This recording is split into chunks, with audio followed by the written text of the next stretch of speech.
Shows that it's streaming now on YouTube. Is that coming up for everyone? Yeah. It's coming up, but I don't see it on the actual YouTube link.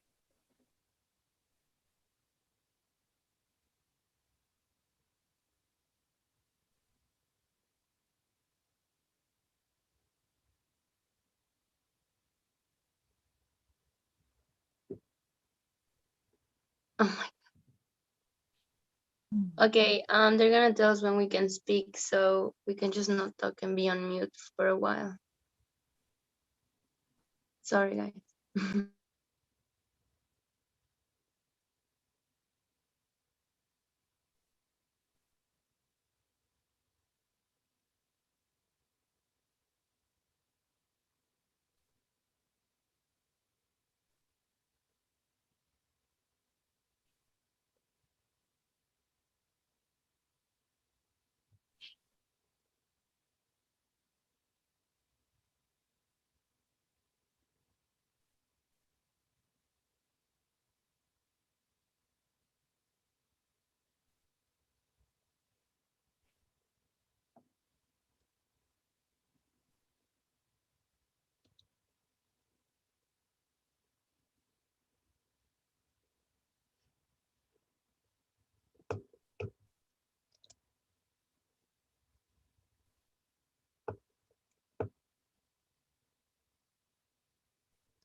Cool, so now we can start. Thank you guys so much for waiting. I'm so sorry. And yes, so basically we're doing this live to talk about education, mostly about asylum seekers and them accessing education and the barriers in it. And just on it, we're also gonna talk about like migrant students and like what are the possibilities that asylum seekers can get, or where is the kind of organizations know what the state is trying to do to make it better. So yes, I don't know if you guys would like to introduce yourselves just a tiny bit in the beginning, and then we can keep on going with the question.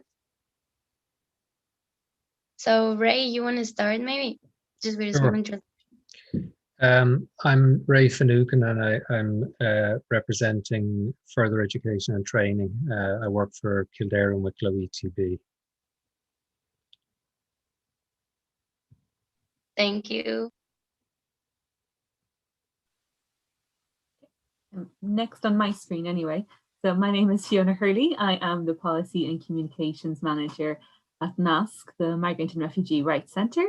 We're an organisation based in Cork. We have a specific project working with young people, and a lot of that is to do with access to education. It's called our Connect project. Thank you. Amazing. Mairead, do you want to introduce yourself now maybe? Sure, thanks so much. So my name is Mairead McDevitt. I'm a community and youth worker at the Migrant Rights Centre. I was working for the past 3 years with a group called Young Papers and Powerful, a group of young activists campaigning for the rights of undocumented children and young people in Ireland. And many of them now have their papers, which is fantastic. But they still face barriers in terms of access to education. So it's really great to be part of this discussion. And thank you so much for the invitation. I'm delighted to be joined by esteemed colleagues here. Amazing. Who wants to go next? I have Sandrine next in my thing. Yeah, hi everyone. My name is Sandrine Wasindahiro, and I'm a second year PhD student in UL, and I just do a lot of activist work in regards to like decolonizing the curriculum and kind of just addressing racism in Ireland. Thank you so much, Sandrine. Charlotte, are you next? Or Yeah, I can go next. Hi, everybody. Good evening. My name is Charlotte Byrne, and I'm the Education Officer with the Irish Refugee Council. I've been working with them for 6 years now. And what else could I say? I suppose that the main focus of my work is to try and support protection applicants and refugees into further and higher education in Ireland. And that involves advocating with, colleges and universities and SUSI and the Students' Support Scheme and all of that, and government, to try and remove the barriers, that are stopping people from getting into further and higher education. So that's what I do. Nice to meet you all. Well, I know some of you. thank you so much. Moho, you wanna go next? I don't know if that's how you pronounce it. I'm sorry. Hello, everybody. My name is Paul. I'm a representative of Mercy. I have been living in direct provision for 1 year, 9 months now. I am formerly an educator, and I've worked as a civil servant in my country, and also manage small businesses. I have a master's in town and regional planning. Then I moved to Ireland to seek asylum, and I then studied level 5 leadership and community development with Anchor-San, and also property management with Bowes-Bridge. I did both simultaneously this past academic year, so I've just completed my studies. Thank you. Thank you so much. Then maybe Coco, you wanna introduce yourself as a student? Or Hi everyone. Please call me Coco. Just for currently a student, and currently a student. I won't say much. Studying. Yeah. Looking forward to chatting with you all. Thank you.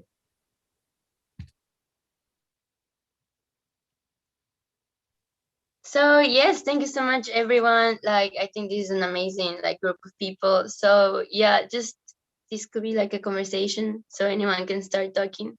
But the first question will be like, what type of barriers there is to accessing education in Ireland for asylum seekers, or for like not the very normative type of person that will enter education, let's say people with money, with a Irish passport, white persons and stuff.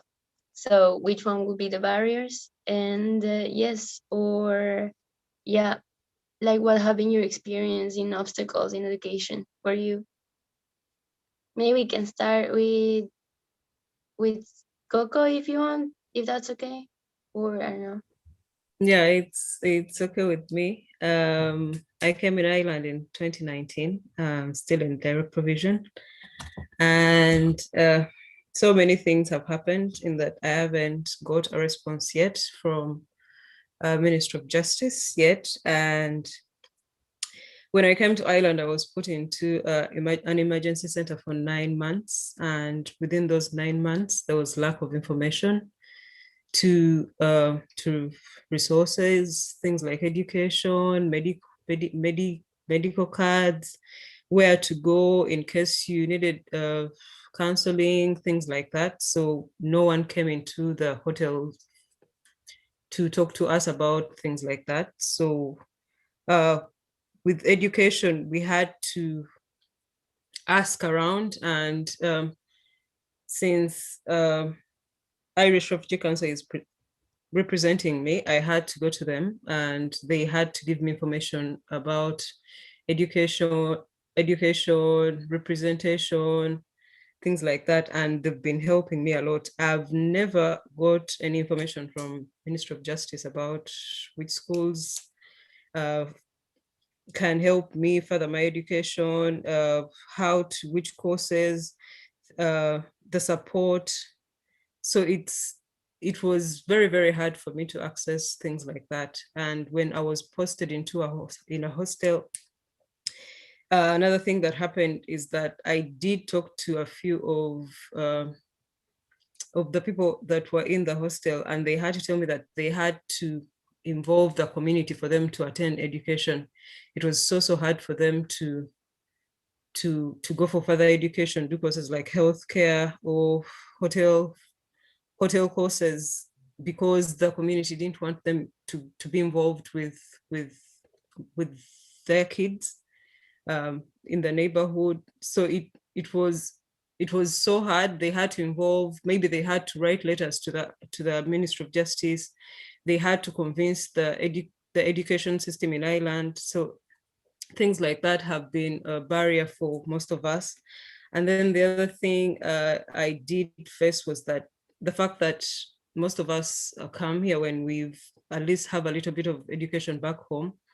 It's very, very hard when you have credentials.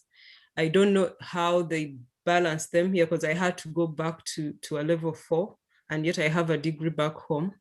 So I didn't know how to go about that and who to contact to help me with that.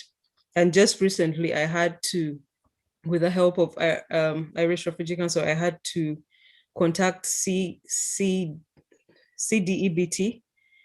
That's how I managed maybe to do another program that could help me go into university to push forward my education. So I haven't got first-hand information from the Ministry of Justice via education, and it's been hard, me going around asking, and because I would like someone else to discuss this, please, if it's okay. Coco, it's Charlotte here from the Irish Refugee Council. Can I ask your advice about something? Because I have this problem all the time. How do you think would be the best way for people like us to get the information to people who are in direct provision or in emergency centres? Because in the past, we've tried things like, we've made little posters that we sent out to the management of the DP centres, and we asked them to put it on the notice board. And the little flyer says, that there's an education guide made by the Irish Refugee Council. And I've asked a few people this recently, and to my horror, they've all told me they've never seen anything like that on a notice board. So that makes me think that, the people I'm sending those flyers to are just not putting them on the notice board. So I just wondered if you had any ideas about how we could get the information to people. First, I'll talk about involving people in direct provision themselves, involving us in reaching out, because we get first-hand information. We talk to people in direct provision centers ourselves. We discuss amongst ourselves, and that is how information has been going around. And then secondly, I'll talk about workshops. Maybe if you can contact management to allow you to do workshops in these centers, and whoever comes maybe get twice in a year or thrice and reach out, give the flyers yourselves instead of going through management, because I'm sure even with mail, sometimes people don't get their mail. So things with flyers, it's a bit hard. So workshops, and then involving, unless you would have maybe a representative in each accommodation center, that would be handy for you, and it will help out.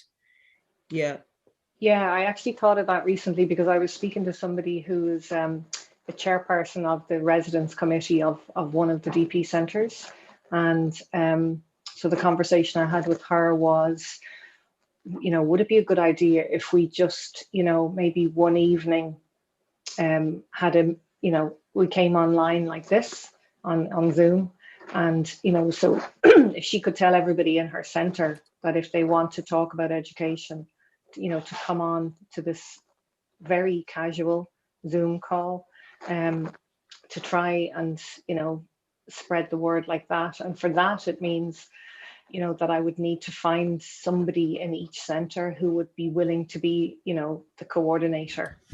And then from there we would be able to show them where this booklet is, which gives them all the information about what they're entitled to and what grants are available and what scholarships are available. It's just trying to get this. It takes me ages, I have to tell you, like months to pull all this information together into a booklet. And it breaks my heart that it's not in the hands of the people who need it. I can see Mairead nodding. It's like, it's infuriating, isn't it? That's a great idea, Coco. Thanks for that. Yeah. I'll keep trying. Boy, would you like to go next? About the barrier to access to education. Thank you, Paula. Like I said, when I started talking that I was a representative of Mercy, maybe I should start by saying that before addressing my own personal struggles, but address the general struggles that have been outlined throughout the writings that have come to pass about third level education. For starters, the current state or the current situation now about third level education or accessing it is that asylum seekers have to wait 3 years before they can get government assistance to third level education.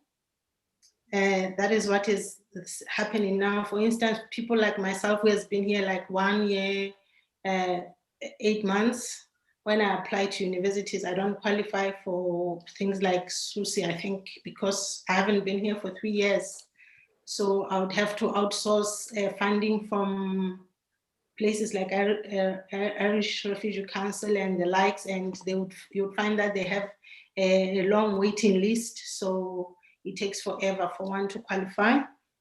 And also, if applicants want to pursue their studying, therefore, if they don't qualify or they have to wait for 3 years, now it means one has to pay for themselves.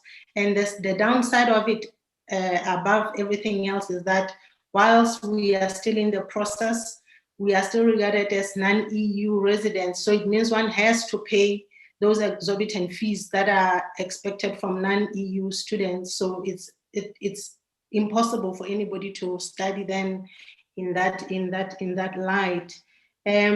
Another thing, since 2015 to date, there have only been 11 students who have had access to third year level education to date, who are in the system. Otherwise, as much in the universities rather, as much as I have completed certain certificates, personally, I feel that it's good that I've learned certain things, but there was a point where I felt like I was wasting my time. I was just doing it to pass time because I'm stuck in direct provision and I have nothing to say. Like as I introduced myself, I said I have a master's degree. I have over 10 years working experience. So I know for a fact that I can be of great value to the Irish employment force. Also, I come from a country that uses the British system because we were colonized by Britain. So everything that we do is exactly the same. It's like a blueprint of what the Irish does. And I'll tell you an example that people who come from my country, when they come to study in Ireland, they don't even have to do this conversion of marks, whatever you call it, because the systems are the same. But when you come as an asylum seeker, immediately the tables change. The qualifications stop being legitimate. They stop holding value. And for me, when I was sitting in that classroom for the first time, doing level 5 with people that are the age of my son, it used to bring tears to me all the time to say, how did I get here?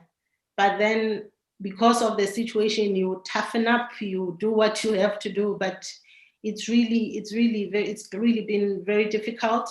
And another thing that I can tell you that has been happening, for instance, you would find that as much as there will be things that say that we have access to third level education, like I said, it's limited. It's only, for instance, when I wanted to do property management, I was told in the college where I was applying that I can only do that if I have a work permit.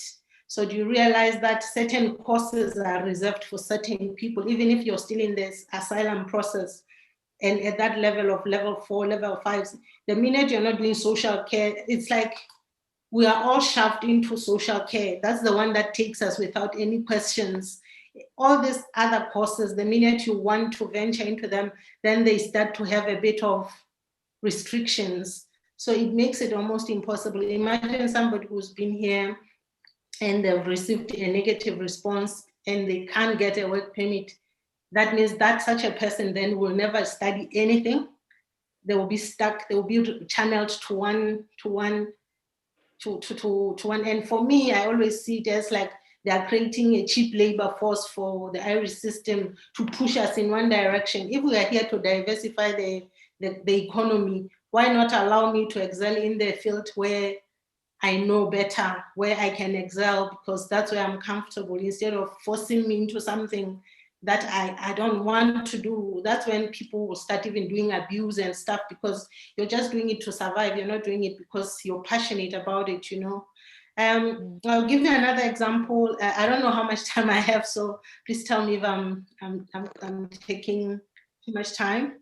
No, go on. It's a conversation, so. Okay, I'll give you a typical example.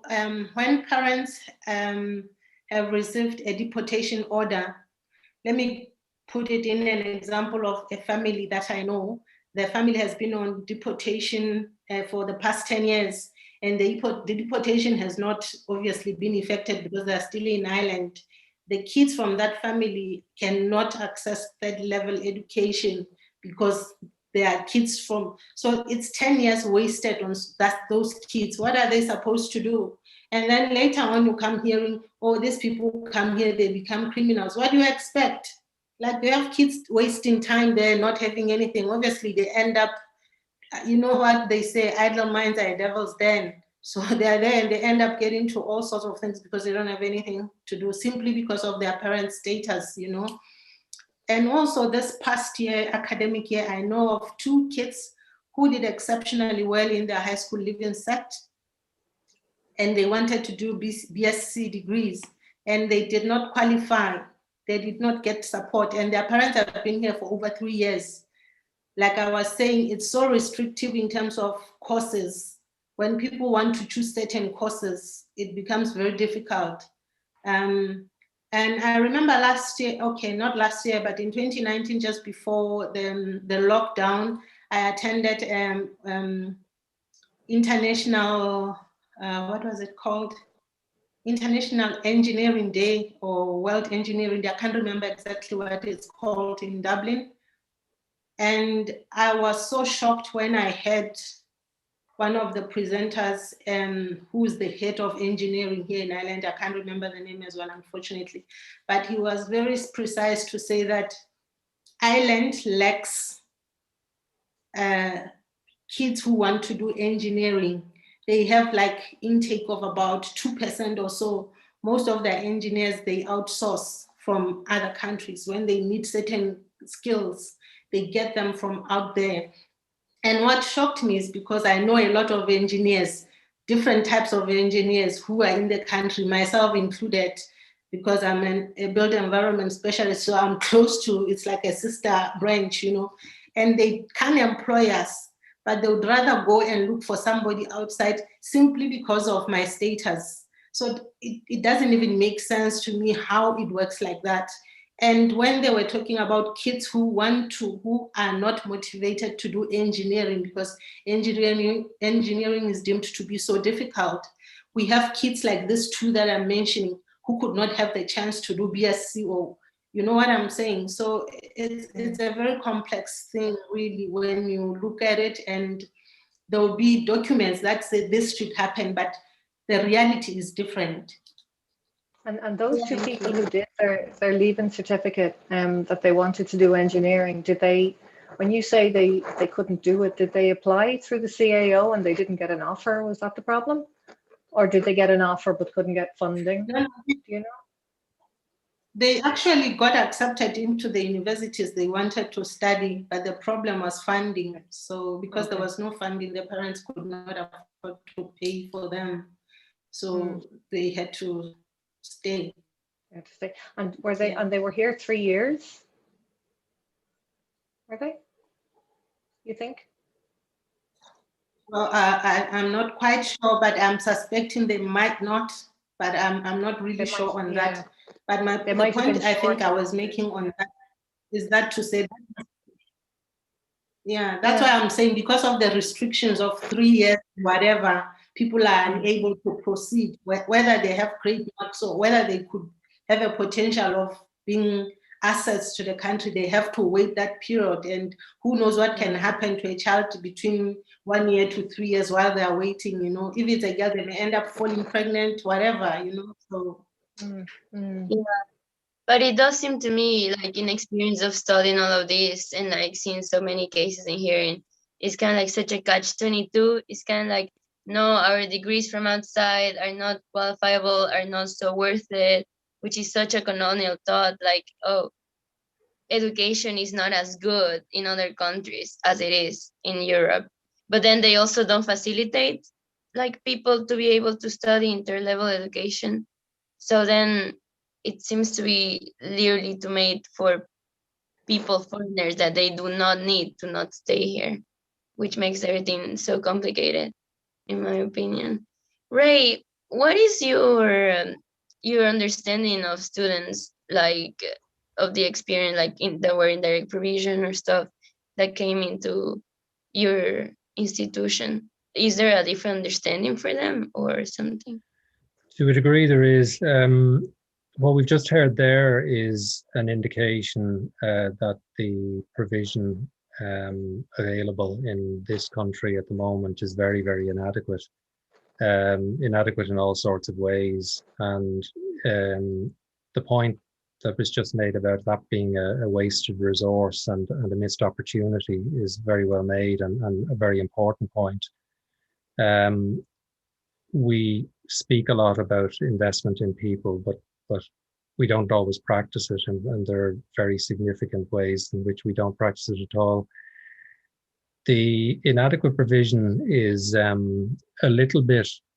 probably a little bit better in further education and training than in higher education. But further education and training isn't suitable for everybody. For those for whom it is suitable, the most important thing about it probably is that it's provided locally.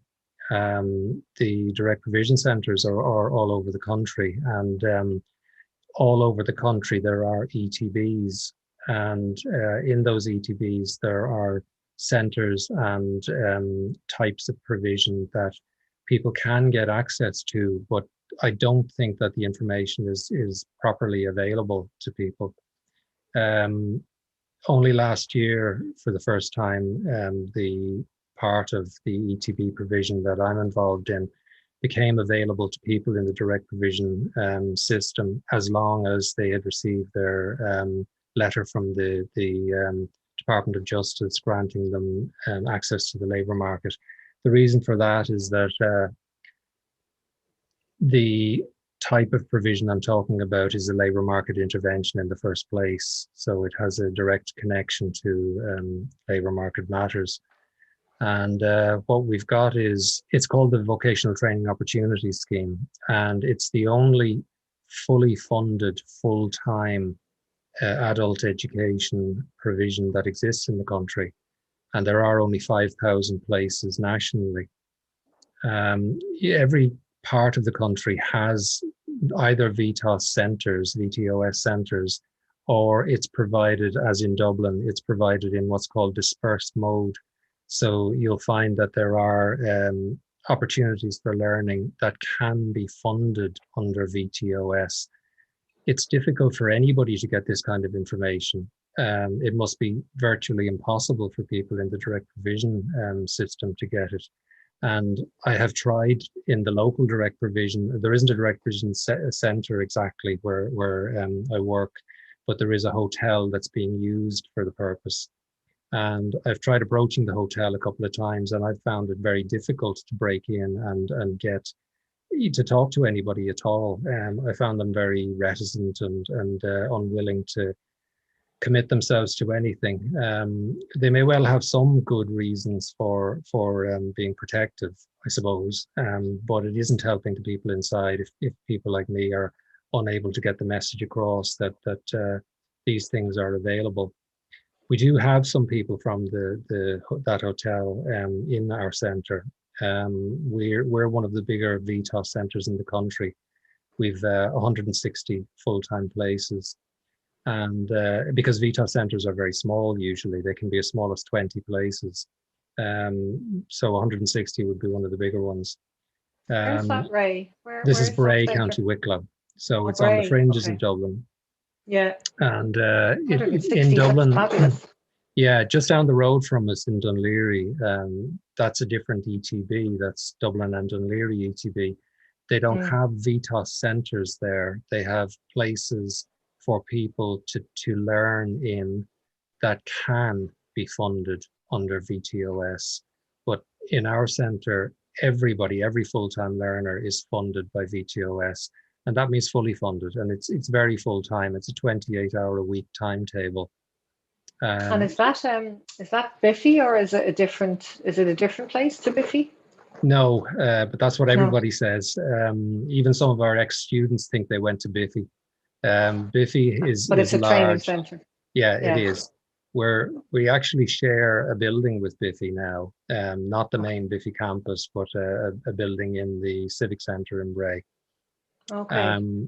So what we are then is a standalone VTOS centre, and people in direct provision can come to the centre and can take part fully and be fully funded. It's very important that message get out because it's a relatively new development. Now, to be quite frank about it, we've had people even before that change occurred. We have had people from the direct provision centre in our centre, and we've given them learning opportunities, and we've covered them as far as funding is concerned. But that's more like an act of charity than provision, and it shouldn't be confused with what provision really should be. We do have people waiting a long time for their Department of Justice letter. That's a sad fact of the matter. In one case, one of our students at the moment, she has been with us for a year and she hasn't yet got her letter. So strictly speaking, she shouldn't be with us. But she's been waiting for nearly 3 years for that letter. So it's a very, very, as I started out by saying, we're talking about a country with very, very inadequate provision. And it's a hierarchical society, and it's easy to spot who is at the bottom of hierarchies. And the people at the bottom of the hierarchy are the ones who are most inadequately provided for. There's no question about that. However, it does exist. It does exist, Ray, but you know, the sad thing about that is that VTOS, you know, the eligibility for VTOS came out in 2018 as a result of the Reception Conditions Directive, which was basically the guide for how Ireland ought to look after protection applicants.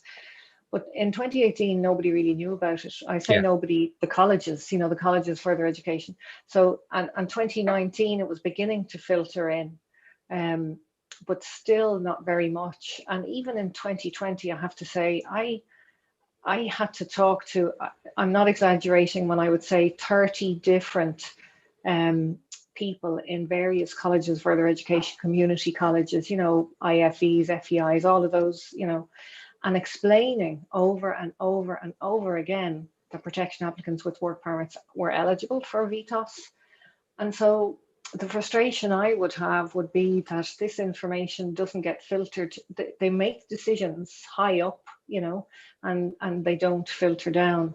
And another one I'm struggling with at the moment is, like, back in March, Simon Harris said that protection applicants will no longer have to pay the international fees at PLC courses, you know, so level 5s and 6s.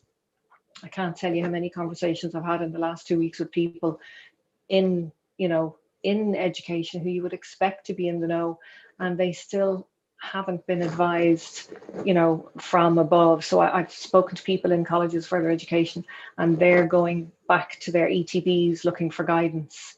And I'm sending them links to the government website to say, look, Simon Harris said it, it's here. It's unbelievable. And I've had so many meetings with people about that. So there's lots available, but there's two problems. One is getting the information to protection applicants in the centres, and the other problem is the government, you know, filtering that information down to the people in the centres, you know, whether it's a VTOS centre or a college of further education, you know. If I sent you the email thread that I was going back and forth the last few days with a VTOS coordinator in an ETB that I won't shame and name, it's not yours, you'd cry with frustration. It's unbelievable. But on a good, can I just say something that's positive, because I realize there's lots of negativity there. When I started this job 5 years ago, there was nothing, and I mean nothing available for protection applicants. And although it's frustrating now that you have to have a work permit to get to VTOS or to be eligible for the, you know, the Irish rate PLC courses, generally speaking, everybody that's come into the country since 2018 can get a work permit. It's very problematic for people who've been in the country prior to 2018, because as Fo said, they will have had an answer. You know, this law that they brought in wasn't retrospective, you know, so it's problematic there. And then the other thing that's positive is that between the universities and the institutes of education, there are now over 200 scholarships available across the country for people to apply to, and for that you don't need 3 years. So there's lots terrible, and there's lots still to be done, but there's lots has been done as well. Yeah, there seems that the biggest problem though is an institutional problem with communication, right, in Ireland. Like even just in a small institution like UCD, the communication is horrific in all levels. Like even I know people that work in the administrative level, and no departments have communication with each other. And hearing all of this, and like also just studying, it seems like applicants receive no information ever. So even when there is NASC or like a good ONGs, NGOs trying to like provide information and stuff about further education, it just doesn't get to people. So I want to direct the next question to Fiona and Mairead, just about why they think there is such a big problem with communication, even though there is people that want to help and provide this information, but it never gets to asylum seekers. I think there's a huge issue with communication, even, and I just find myself nodding along with everything that everyone has said so far, but I think even within departments and within the government, there's a communication issue. So one of the issues that we've seen working with both asylum seekers, but also we work with a lot of young people migrant kids who've been in care and have left the care of the state, or young people who have some sort of an immigration permission. So they've been legally resident in the state for a long time, but they don't have the right immigration permission to access SUSI. So you've all these kids who've grown up in Ireland, see themselves as Irish, and then they turn 18, they do their leaving certificate, apply for SUSI the same way that all of their peers do, and then realize that they've got absolutely no support. And this is because like the terms of the SUSI regulations are really, really limited. But it seems that there is no communication between the Department of Education or the Department of now Higher Education, who's setting those criteria, and the Department of Justice to actually say, this is actually a really small cohort of people that you've got named who actually benefit from this. We've got a lot more kids, for example, or you know, not just kids as well, everyone. So someone who is here, for example, who is married to an Irish citizen can access a SUSI grant. But if you're the parent of an Irish citizen, you've got an Irish citizen baby and you've got residency on that, you can't access a SUSI grant. And that doesn't really make sense, that they're kind of going, oh, actually one tier of having a relationship with an Irish citizen is, you know, more valuable for a SUSI grant than others. Or, you know, if you've been in the care of the state, the Irish state has been your guardian for the last number of years and throughout your childhood. And, you know, we're still not, we've given you a permission, an immigration permission while you're in the care of the state. And then, but actually, no, that permission won't qualify you to access a SUSI grant. So there's this issue with communication between the departments. But we also find that like a lot of social workers, teachers, guidance counselors, they don't have this information because immigration law is really complicated. And I know I've explained this to people. It's really difficult if you're trying to figure out, well, what's this difference? I mean, this, you know, immigration residence permit looks exactly the same as this other immigration residence permit. Like the two are identical. Why does one give you access to a SUSI grant, but not the other? So that absolutely needs to be simplified. I'm not sure if I have the answers for how to improve communication, but I think one of the things that needs to happen is the state needs to realise that as of the last census, there were over 500,000 people in Ireland who weren't born in Ireland. Migration is real. It's a part of Irish life. Diversity is real. We need to start thinking about migrants. We need to start thinking about asylum seekers when we pass legislation. So not as an afterthought and we like rush in, squeeze in a little bit of a provision there at the end, but it actually needs to be part of like, how do we make this accessible from the very start? Yeah, so that's my exactly. rant. I'll hand over to Marie. Totally agree. I think you were spot on. Like my main dissertation is to compare how Irish people are treating Brazilian migrants. I'm a Brazilian migrant. I know how difficult it is to have any information, how they tell you all the time, it's here, go here, this department said this, but this one says no. But basically my dissertation is comparing what Germany did to Turkish migrants in the 60s when they came to work in Germany. And then they didn't do any integration, any inclusion, any information programs.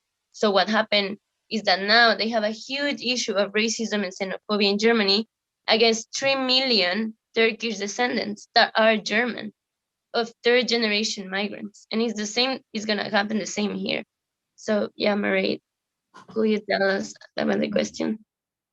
Thanks, Paula. And thanks, yeah, I agree with everything that's been said so far. And yeah, Fiona, you hit the nail on the head for a lot of the points. I think I'll try to keep my input brief. I think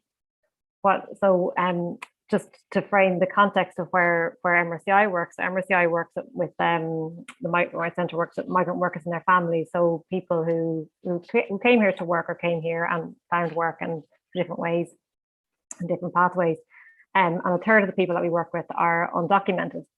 So what you were just talking about there, Fiona, I was nodding curiously, like what we find an awful lot, it's like the systems aren't prepared to deal with somebody who didn't come through a normal, straightforward pathway to residency. And I say normal because there's no normal. And, you know, like migration is part of humanity since day one. It's, you know, we've had inward migration for the best part of 40, 50 years. And it's, as you say, the systems haven't yet caught up. And it's like the administrative bodies, when they meet somebody who's been undocumented, I worked with a young woman last year who she was undocumented for 18 years and 26 finally got her papers and got into college, which was fantastic. But when she got into college, she was faced with so many hoops to jump through because they were like, well, sorry, you've only got your status now, what happened to you before, you know, and not taking into account all of the years of schooling, like, you know, the investment, as you say, the investment in the state and these children and young people sitting the leaving cert like everybody else and then not being afforded any opportunity, you know. So it's like, it's just the administrative bodies aren't prepared for the different ways in which people move and the different ways in which people get their residency status, because it's so complex and there is no one size fits all, which also is can be incredibly frustrating. And then, you know, it's really hard to explain. And just also say that, like, I suppose what we come across a lot as well is that, like, you know, there are very, very, very, very few, if not no opportunities for undocumented young people to access education as it stands right now.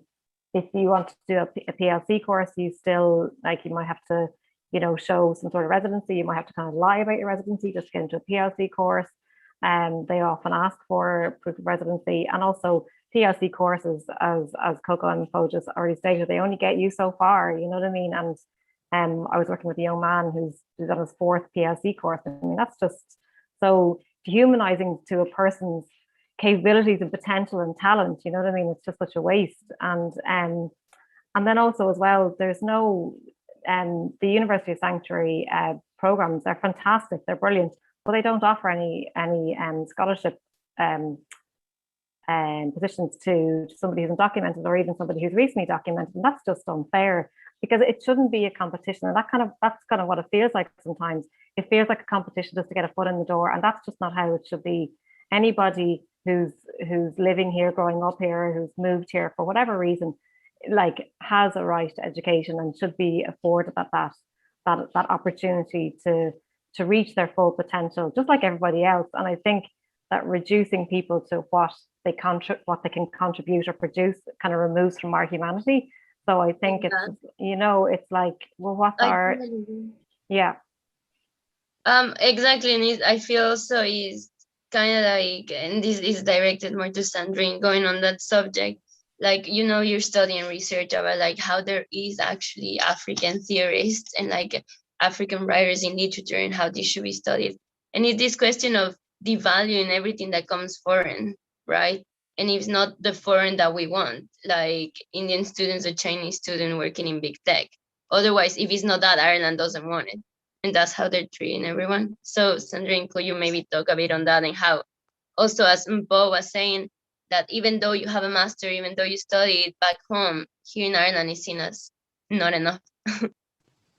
Yeah, no, I think my first exposure of that was when I was in my undergrad in second year, and I did my co-op in Kilmallock Road here in Limerick. So I was teaching just beginner English to asylum seekers, and like my parents, like my mom had gone through that. So like, you know, like I'd been aware of that, but I didn't really realize how dehumanizing it was until like I was in that position, like a 20-year-old teaching 40, 50-year-olds with like PhDs, everything like that, English. Like I didn't realize that at all, because I think like I'd moved to Ireland like when I was 10. So like with that, it wasn't really in my mind, but like obviously from like a migrant experience, I'd known those, but again, like it was something that I was like, okay, I'm in the Irish education system. But then it wasn't until that age, like when I was confronted with that, I realized like how dehumanizing that is. Because like even my parents, like my mom was a teacher back in Rwanda, you know, and like coming here and having to go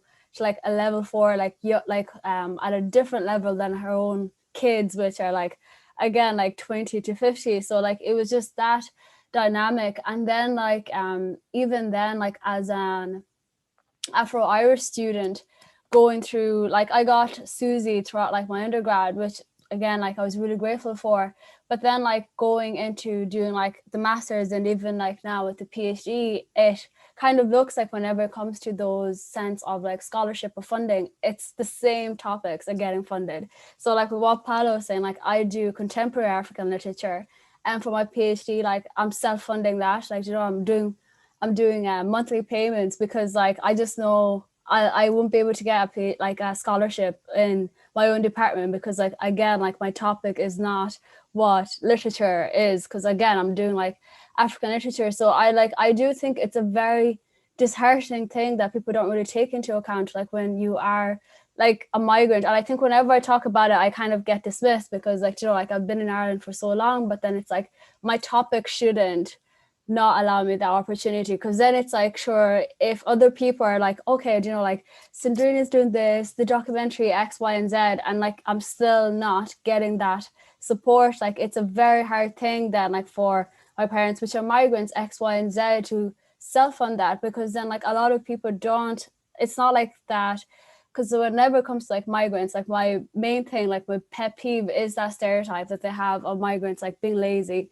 so that it's always like, you know, like I'm doing a PhD, self-funding that, like coming from like a low income family, and there's still, again, not that support. So it's like, how do you debunk that stereotype, like when you're kind of, you know, pushed into that box? So I always do find like it's very frustrating for second generation migrants, or even other migrants, when you do want to continue on with like master's, PhD, and there's just no support there. And like, again, it's always like, it's you're kind of left with that thing. It's like, okay, is it the topic that you're doing, is it the direction that you're going? Even though like, so that's why like I've really been a big advocate for decolonizing the curriculum, because like, as Fiona was saying, like migration is here, you know, like Afro-Irish students are here. So like, if we want to do like different topics that are not fitting into the mold of what Irish literature looks like, what sociology in Ireland looks like, you should be given an opportunity. Because I think what Mairead was saying, like, you know, education is just a basic human right, like, you know,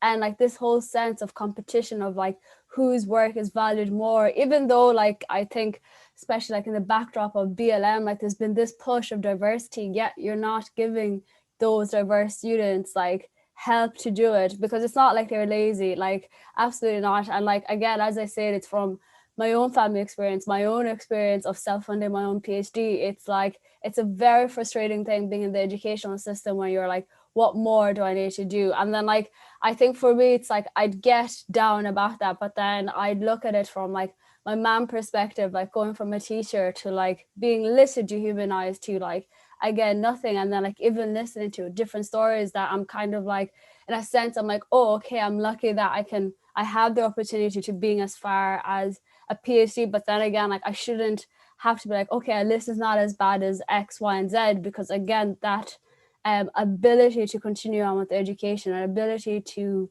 do work that, again, like if you are trying to diversify the country, that it does fit into that, it becomes like, that is one of the reasons why, like, again, it's just very hard for migrants to continue on with education, because just of that lack of support and like that validation that we kind of need to be like, you know, like your research is contributing to the Irish society. So it's just, those barriers are very, very frustrating. But like, as I said, I do understand that I'm in a more privileged situation as a PhD student than other students, which haven't even gotten the chance to explore even third level education. Thank you, Sandrine. That was super insightful. And yeah, I completely agree. Paul, you wanted to add something? Oh, I can't even remember who was speaking when I raised my hand. But it was, I think the question was, how best do we think we can disseminate information so it can get across to all the direct provision centers without looking or sounding biased? Because when I started, I said I was an active Massey member, but I honestly have realized in the time that I've been here in Ireland that Massey has become one of the stronghold for asylum seekers. Information that is sent through Massey is able to reach the masses, and sending information through the direct provision center managers, I can guarantee you, those are the people who hate us the most. So they will never, ever, ever give us anything that is beneficiary. The only things they will post will be, you're not allowed to have visitors, you are not allowed this. Those are the ones they never miss an opportunity to post. Anything helpful, they never, in the centers where I've been, they even miss our letters, they lose our letters, important letters. So I understand the struggle of trying to reach the people and not failing, but I honestly feel like any information that can be channeled through Massey will reach at least more than half of the asylum seekers in the system. And if one center is always represented in the Massey meetings, chances are after the meeting, it snowballs to, you know, to other people. I was just saying also on the issue that we appreciate the fact that during the Catherine in the Catherine Day report, they've spoken about abolishing the non-EU fees for asylum seekers. So at least it's something different. At least if people can afford it, at least they can do it. Also to say abolish the 3 years waiting period.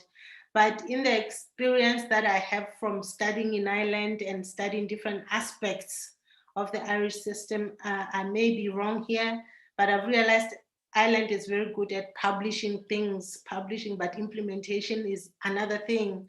So I'm trying to find out how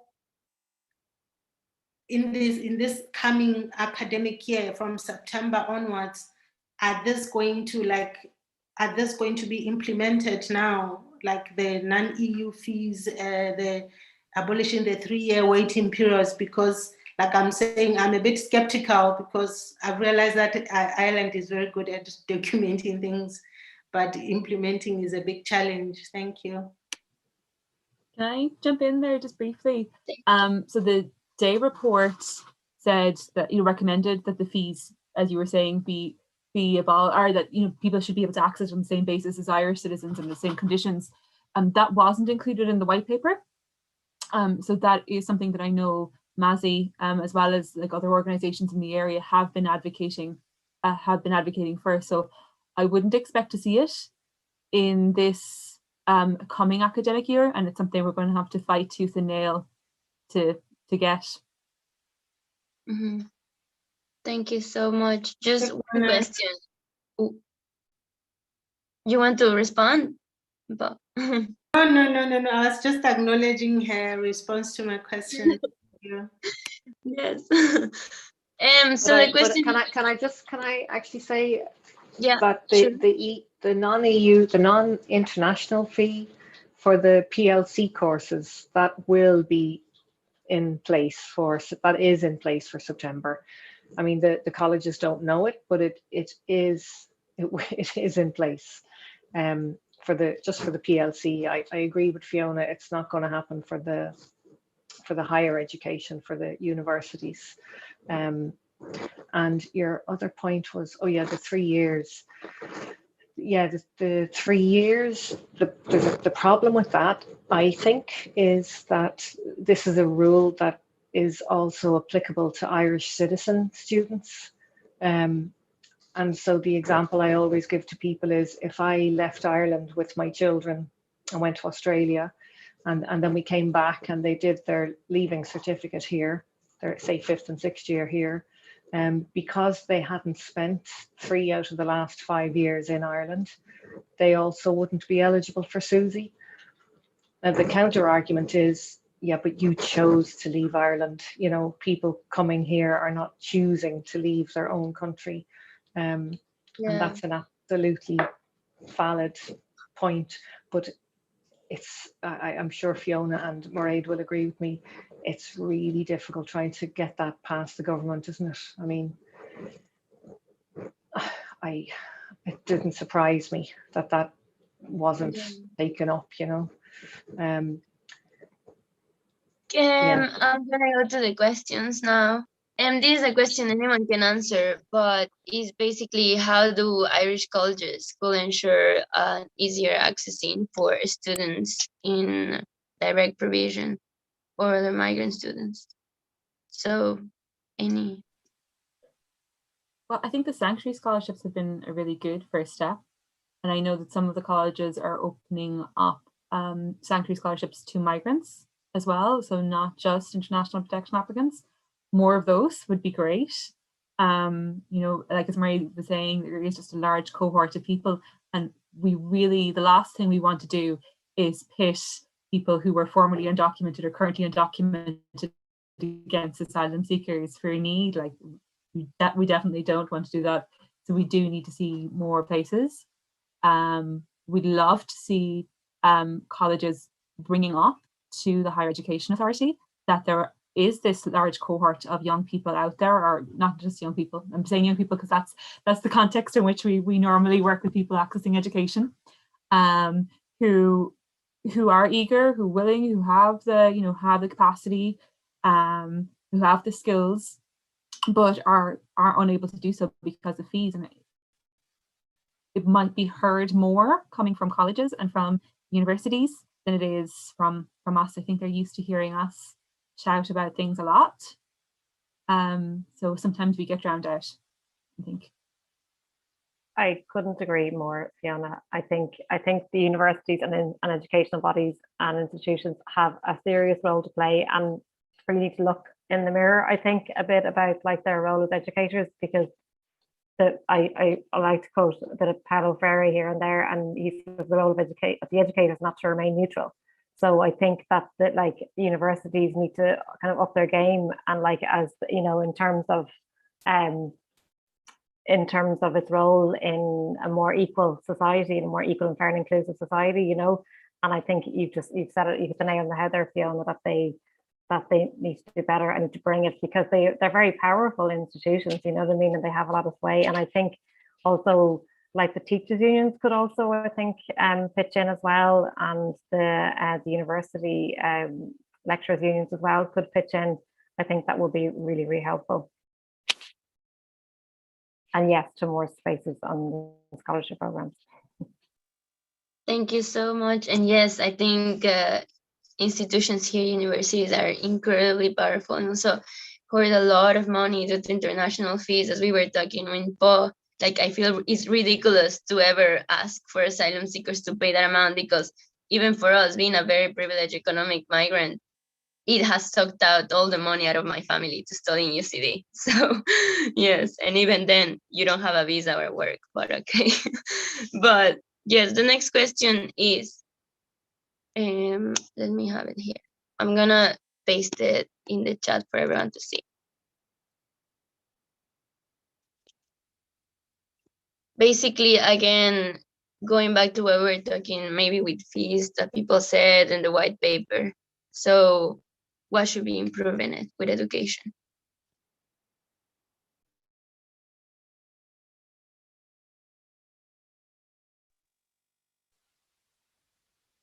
I'm happy to start in this one, but I won't take long because I don't want to.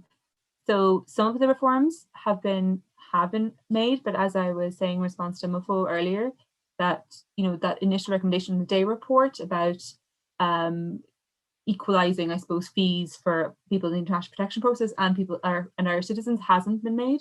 We need to work on that. Post white paper, one of the recommendations again in the day report was to reduce the time before you could apply for the work permit to 3 months. With the white paper, it was done 6 months. And now we've heard from Ray, we've heard from other people, and from Charlotte as well, how important it is to have that labour market access permit to be able to access things like VTOS, to be able to access the PLC courses. So that's another thing that we'd really like to see happen really quickly. And I don't know if it will happen. That's another thing we're going to have to fight tooth and nail for. Thank you so much, Fiona. Someone else wants to answer this question?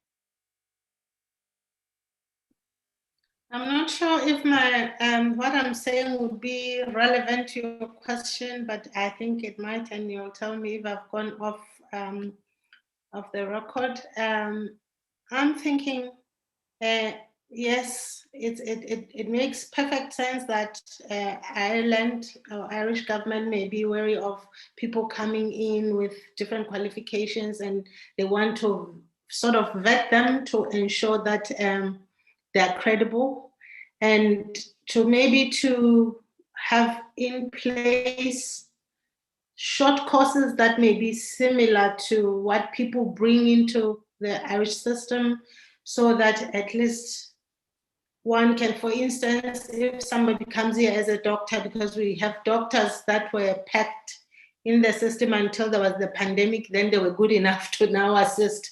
But before the pandemic, they were not good enough. Anyone in the health sector, for instance, wasn't able to, who was not eligible to working, was still sitting there, not working. And then when the pandemic came, everybody was called, oh, if you are in the medical sector, if you're in the health, oh, please come, you know, and they are working now.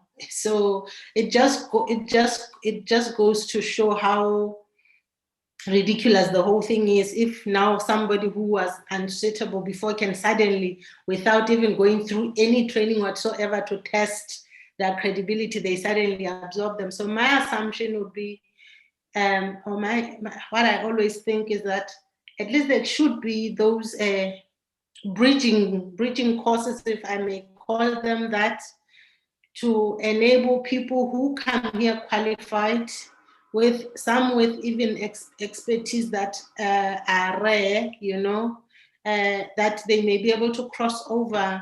I'm not sure if it's something that is relevant to anyone here, but it's what I feel like would help the system. Instead of having a PhD student going to start at level 3 just because they're desperate, it's really a waste of the Irish money, waste of this person's time. It's affecting the mind so bad. It takes away your value as a person, like, okay, so this is what I've become, you know what I mean? Even when it's time for you to get out there, it's difficult because they've stripped you of your dignity, they've stripped you of your confidence, So I feel like there needs to be that bridging whatever that enables people to transition into the system. Yes, we recognize that we may come from different education systems, but I believe that the structures are the same across board. It might just be those little tweaks that are different. So to fit into the Irish system perfectly, just that bridging gap that pushes one forward. I don't know. Thank you. Yeah, I totally agree. I feel like it's such a waste of everything and dehumanizing, and also makes no sense for PhD people to just go back to a level 4. And the next question that I put in the chat, I would like maybe Coco, if you want to start answering, and then we go Coco, Mpo, Sandrine, and like that, if that's okay. And we can wrap up with this. Thank you so much. The question is for everyone, that if you have a magic wand, what key things, legal, cultural, political, psychological, will you change to ensure education equality?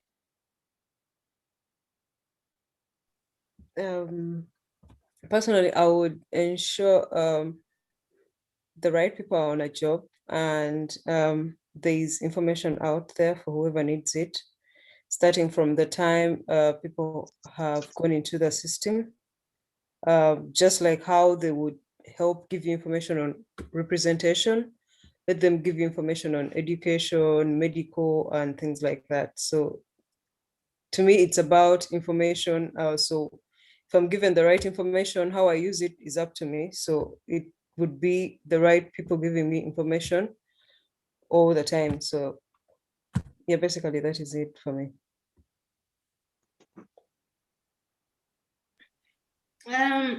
For me, I would give everybody equal opportunity to study at the level that is suitable for them, because I strongly believe that education is a pathway to economic growth. Like a country that has educated people is more likely to succeed and grow economically, as opposed to the country that's feeding people, spending money on making us survive. We want to make the country grow, So, and as we make the country grow economically, it grows. It kind of, there's nothing better than feeling important, as a human being, feeling that you're worth something.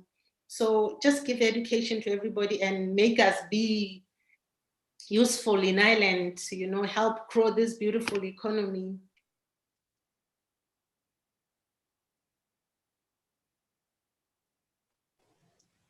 Yeah, no, I'd be the same as Mupo. I think for me, it'd be to see diversity as a gift and to just understand that education is like not a privilege. It's literally just a basic human right, and to just really understand that, like, if you want to debunk that stereotype of migrants coming to steal your job and not contributing, give them the opportunity, because they will be the ones contributing, like in science, medicine, and humanities. So like you can't beat them down, like if you're not giving them that opportunity.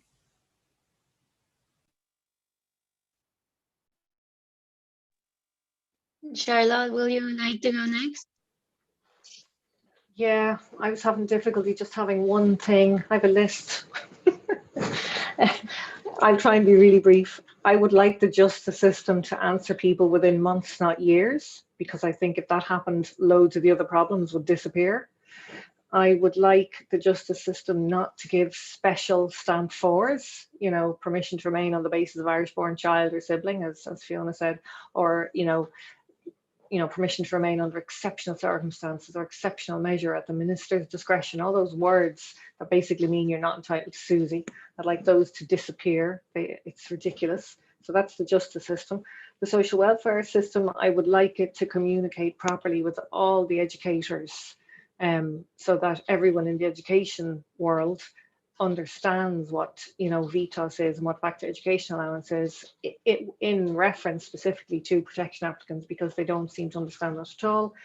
And I would like the Department of Further and Higher Education also to get much better at communicating. And when they come up with some wonderful things like you're eligible for VTOS, or you're eligible for back to education allowance, or you're eligible for, you know, Irish citizen fees and not the international fees, that once they come up with that, that they have a really good communication system to get that out there straight away. I think the biggest takeaway I'm going to take from today is probably Coco's point about communication and information, and getting it to people at the very beginning. That's it. Thank you so much. Would you like to go next, Ray? Yeah, I suppose since the wand is magic, I'd like to be ambitious and aim at the mindsets of the whole nation, if it comes right down to it. We've always told ourselves as a nation that we value education, but actually we've really only valued it as a series of stepping stones towards personal enrichment. We haven't really taken seriously the idea of the hidden curriculum as well as the curriculum. And when it comes to a thing like direct provision and the experiences of people seeking asylum, it is a very dispiriting experience that can have seriously damaging effects on people's mental health. And participation in any kind of education that's provided by the state is potentially something that will provide people with the kind of personal growth opportunities that have not necessarily anything much to do with the content of courses and the certification that comes out of it, important though those things are. And I think probably the attempt to gain a foothold in the society that you're new to is the hardest thing to achieve and the biggest challenge. And getting involved in something that is locally available and fully funded and supportive, and provides you with a place to go every day where you're welcomed and where you have an optimistic atmosphere to exist in. It's not only about certification and matters like that. As I say, important though those things are, the whole mindset needs to change. I agree. Mairead, would you like to go now? I'll keep it really brief. If I had a magic wand, it would be radical reform of the justice and immigration system and the higher education system, to be perfectly honest, to follow on what you're saying, Ray and Charlotte and Fiona and Sandrine and Enzo and Coco and everybody here. It's long overdue. You know, people move, have always moved, will always move. They move through different doors and they come here to move for different reasons. People have families. It's normal. It's part of life. People are born here. They're growing up here. Everybody should have equal access to education. Nobody should be competing. We need radical reform. I just think let's be brave about it and just name it for what it is. Mm-hmm. I think like Mairead and Ray, I'm gonna take a swipe at mindsets. And I think that educational kind of inequality is symptomatic of just a larger inequality in society. And I think we really need to transform how we think of Irishness and how we value different things in our society. I think there's an intransigence and an unwillingness at the moment to make things too good, because you know, there is this constant argument that makes me really, I suppose, almost offended and angry about pull factors. It doesn't see the kind of, you know, if you make things too good, people will come here, rather than actually valuing the people who do come here and seeing what they contribute to society. So I think we need to transform how we see people who come here and see their value. And then I think from that, reform would stem from that. I think at the moment we're just plugging holes and things. So that's me. Thank you so much, everyone. It was an amazing conversation. So sorry to go over time, but yeah, we all kept love to talking. I just want to ask maybe Coco to finish this with some last words, and then we can just go. And thank you so much again, everyone. I actually have, I don't have a lot to say, but I just want to thank each and everyone sparing time and then having a chat through this. I know things are complicated right now, and but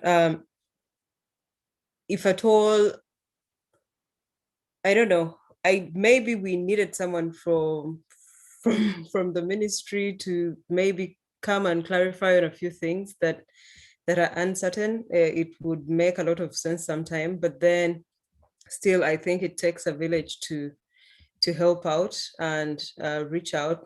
Like I said with Charlotte, like sometimes we need to go into these the centers themselves, reach out, because the information is not firsthand in most cases, and however much each one of us would help and say organizations like MRCI or IRC can help, most people would not believe that, or most people would not I don't know, it's a bit complicated with things to do with information. But then if I came to IRC and I asked about opportunities and how to better myself, it would make a lot of sense. And if they came to me as a person in the centers and helped out, it would also make a huge difference. And such panels, I just want to maybe encourage like people to go out there. If you know something, help someone and reach out. Maybe it can help one person or two in one way or the other. And thank you, Paula, for conducting this. It's been amazing. Thank you so much, everyone. And yes, so now I'll let you go. I'm so sorry, went overboard.